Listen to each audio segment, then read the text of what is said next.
Let's just check the cable for the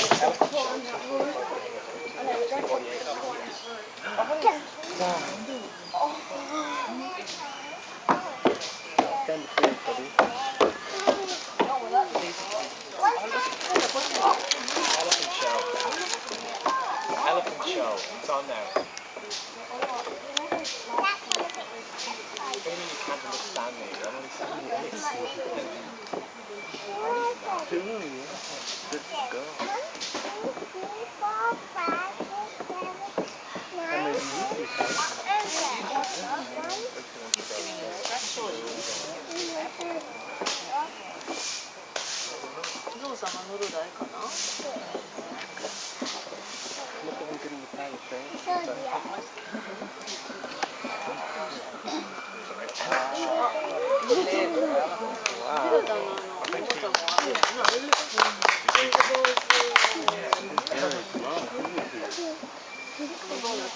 Did you see that, Tara?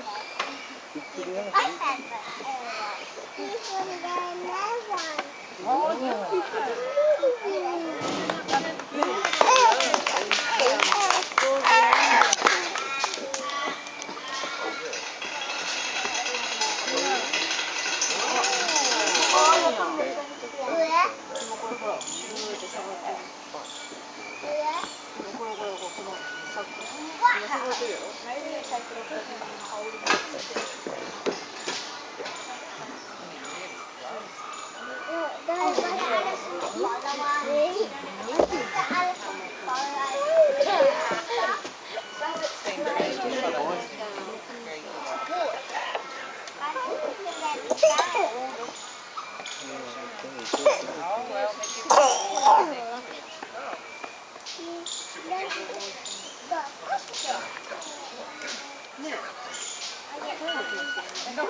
Good afternoon everybody, welcome to Perth Zoo's elephant exhibit. My name's Dan and today I'm going to introduce you to our elephants keepers and also tell you a little bit about them. In the middle here right next to me is Gavin, and with Gavin is Permai. Permai is 21 years old, she weighs just under 3.5 tonne and she came to Perth Zoo from Malaysia in 1992. And over this far side over there is Kirsty, and with Kirsty is Trisha. Trisha's 53 years old, she's the matriarch here at Perth Zoo. She weighs 3.5 tonne and she came to us in 1963 when she was 6 years old, all the way from Singapore. Our two girls here like to know they're doing a good job for you guys, so the louder you are, the better they're going to perform for you. As in clap now if you like them.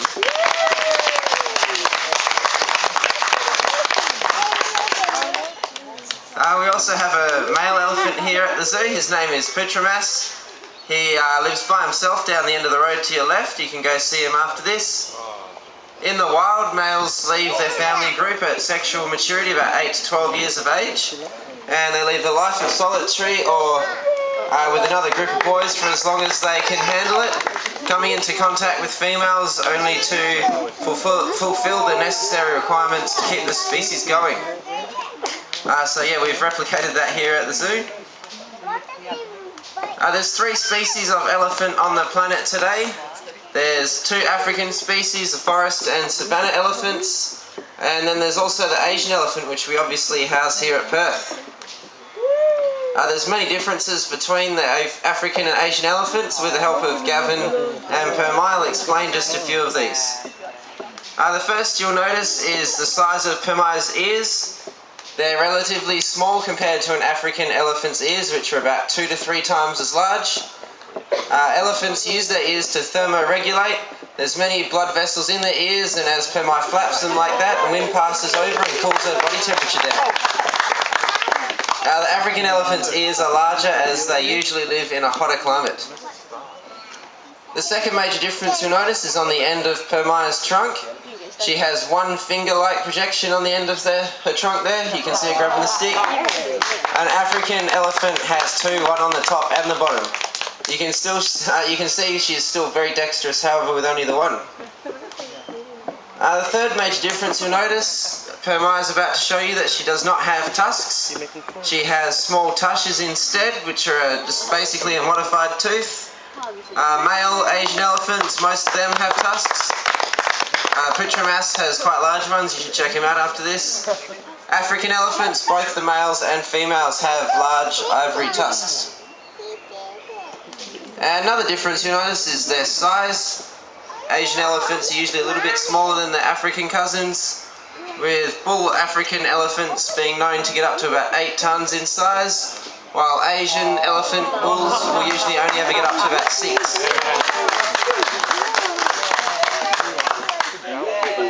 You can see here at Perth Zoo we work with our females very closely. We share the same space as them and integrate ourselves as part of the herd. This is called free contact. It's the best way to look after an elephant's mental and physical needs as best as possible in captivity. As elephants are very active and intelligent animals, they can be quite hard to look after properly, and this is the best way we can do it here. You can see Gavin running Permai through various behaviours here. They're all natural behaviours designed to keep her body nice and fit, keep her muscles active, which she might otherwise be inclined to be a bit lazy here in captivity. And it's also good for her mental stimulation, as she's very intelligent and loves to learn new things. She knows up to about 70 different commands at the moment. And all these different behaviours are also good for various foot care and bathing exercises. In the wild, elephants will walk up to about 18 hours a day in the search of food, and they've adapted to having a fast-growing pad on the bottom of their feet. And here in captivity they don't get the same wear and tear, so their feet can grow at uneven rates and crack their toes, and these cracks can become infected. And if this infection spreads throughout their body, it can mean a lot of trouble for them and sometimes even death. So that's obviously not what we want here, so they get regular foot care and foot soaks to keep on top of all these things. And also in the wild they use trees and whatnot to exfoliate their skin and clean themselves, and they don't have as much opportunity here to do that, so we use a brush and some shampoo to do the same thing. So obviously it's easy to get them to lie down instead of trying to climb over them with a broom in your hand.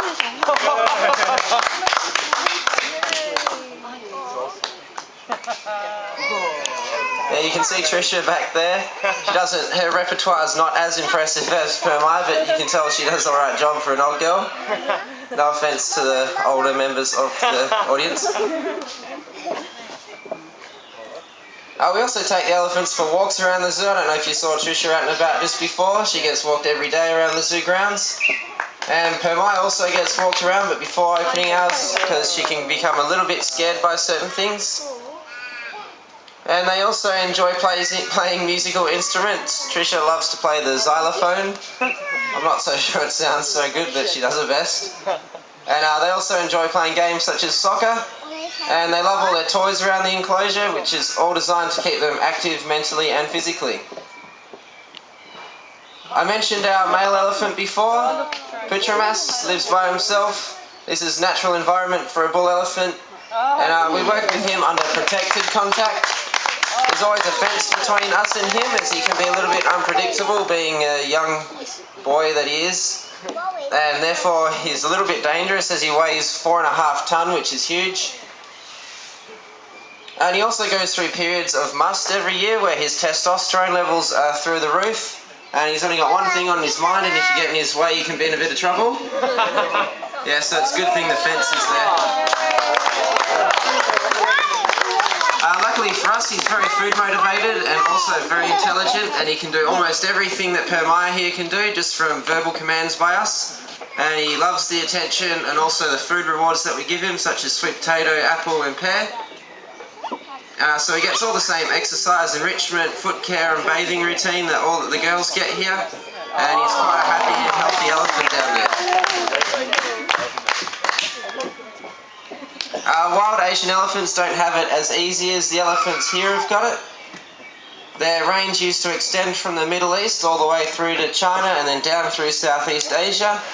Now this is severely reduced to small isolated pockets of population with less than 20,000 elephants remaining in the wild.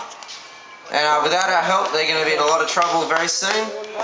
And they come into conflict with people quite often over food resources, as all their habitat's gone, so they've got no food left, so they turn to people's farms and crops and things. And then the people get their shotguns out or whatever, and it's usually the elephants that lose out in the end of the day. Here at the zoo we do what we can to help them out by selling their paintings, which you can check out at the zoo shop. All the money that is made from these goes straight to conservation in Sumatra for the Sumatran elephant to try and solve these problems. Otherwise you can get on the internet and do your own research and find out what's going on out there and how you can help these guys out.